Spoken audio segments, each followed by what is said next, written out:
All right, so we're going to take a little bit of a look at kind of cranial nerves today. So there are 12 separate pairs of cranial nerves, obviously one for each side of the body and kind of the brain. Most of these kind of serve a lot of the stuff in the head and neck. Okay, so big things there, kind of 12 pairs. I don't like red. Change it back to blue. All right, so 12 pairs of nerves, kind of the head and neck.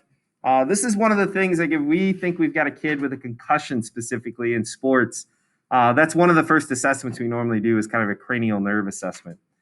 We don't do it as much now. The older I get, the more I realize, especially as an athletic trainer, that we don't really need to test all of those things because just having a conversation with an athlete, I'm going to catch most of them. All right. So, and you'll see that as we kind of go through these.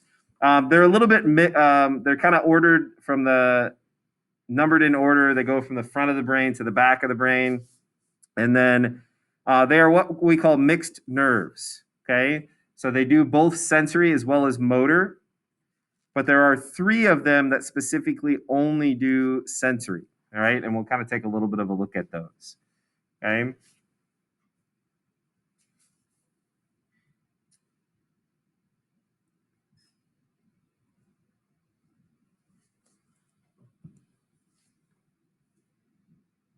All right. Everybody okay? All right. So this is kind of what they look like if we were to look at them in a distribution. So you can kind of see this is the posterior side or the underneath side, the inferior side of the brain. And you can see all of them are kind of listed as we go around. So you can see your olfactory one is up here towards the front. All right, you've got an optical that goes right here, pretty close to the optic chiasm.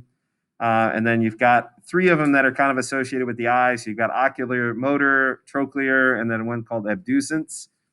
You got another one that's referred to as the trigeminal nerve, and that does most of the sensory for the face. Okay, I'm going to go over each one of them here in just a second.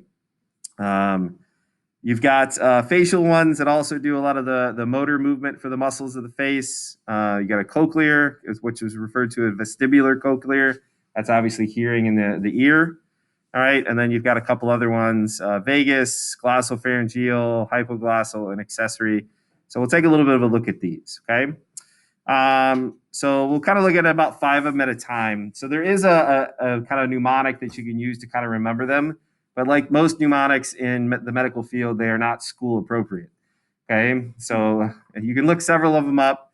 We're not going to ask that you guys remember all of them for this test. Normally, we would have you kind of do a little bit of some kind of memory of which one is which and try to help you with those. But we don't think just because of the shortness of time that it's really that important that you remember every one of them. So on the test, there's only going to be a handful of them, and I'll put those on that review document for you guys when we get there. But we'll take a little bit of a look at them here, kind of in order. So the first one here is the olfactory nerve. All right, and obviously this one does sensory for smell.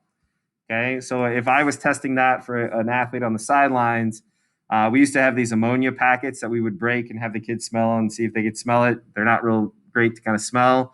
Other things we can do is sometimes we've got like tape adherent in our bag that's got a scent to it. We can spray it on a Q-tip and ask the athlete to smell it.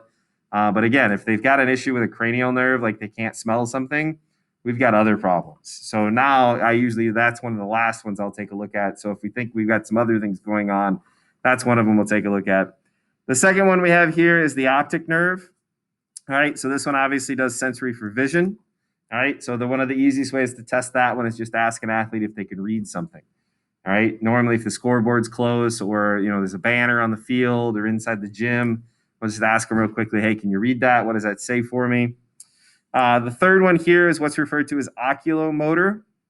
All right, this one is a motor one, and it does eye muscles. All right, so this is the one that we a lot of times see like on doctor shows and stuff like that, where they ask them to kind of follow the pen light with their eye. All right. You would also be checking for pupil dilation with this one as well. So you could shine a flashlight in their eye and kind of take a look at those. Okay. The fifth one is what's referred to as the trochlear. All right. It's motor movement as well for eye muscles. So when you're testing eye movement, you're testing several of them at the same time.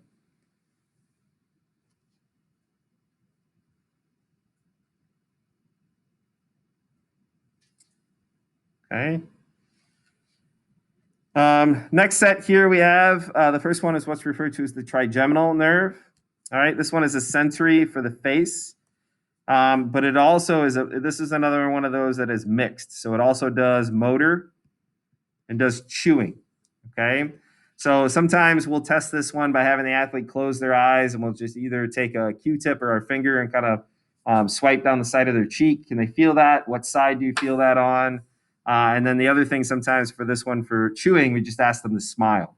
All right, bite down, kind of clench their teeth, open their mouth, see if they can smile. It's one of the ways we can kind of look at it. One other one that goes with that is the sixth one here, which is called the abducens nerve. All right, and it is only motor again for eye muscles. All right, you can see a lot of them here associated with the eye, which is why I say anymore, if I'm having a conversation with a kid, I sometimes will kind of move around as I talk to them, not like jerky, but like move and see if they can just track me with their eyes. If they can, then we know that that one's intact there. Okay. Seventh one here is the facial nerve. All right, so this one is a mixed. It does taste, and then it's a motor nerve again for the face.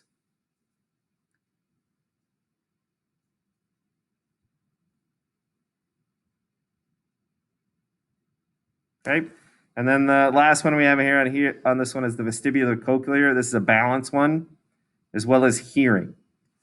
All right. So sometimes we'll ask an athlete to stand on one foot, both feet, close your eyes.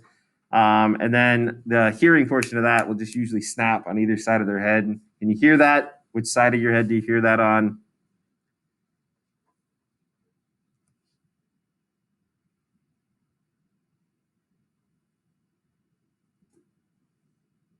Okay. Last couple sets here then. So, all right, number 9 is what's referred to as the glossopharyngeal nerve. All right, and this one does a little bit of both. So it's sensory for taste, but motor for the pharynx. So the way that we normally test that one is we ask the athlete, can they swallow? All right, and you watch and see if you can kind of watch their Adam's apple move, or at least that they could swallow, and we know that that one is probably intact. Vagus nerve is another one. All right, so this is 10. It's both sensory and motor, and sensory and motor for the larynx, pharynx, and then kind of viscera. So really to test that one, we might ask them to speak, yawn, lots of different things there, but just kind of make some sort of a noise. All right. The last two are kind of a little bit more, a little bit different. So the number 11 here is an accessory nerve. All right. So this one is motor mostly for the neck and upper back. All right. The way that we usually test this one is we ask the athlete to shrug. All right. And then we ask them to kind of move their head or kind of turn their head around. All right. And as long as that one's intact, that we know that we don't have any issues. All right. And then the last one is what's referred to as the hypoglossal nerve. And it is just motor for the tongue. Okay. So the easiest way to do that one is to ask them to stick their tongue out. Okay. If a patient is having a stroke, we can actually tell pretty quickly usually which side of the brain is being affected by the stroke.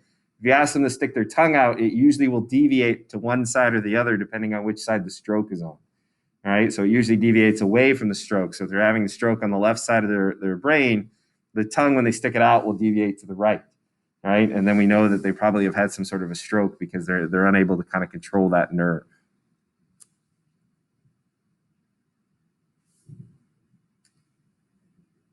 All right.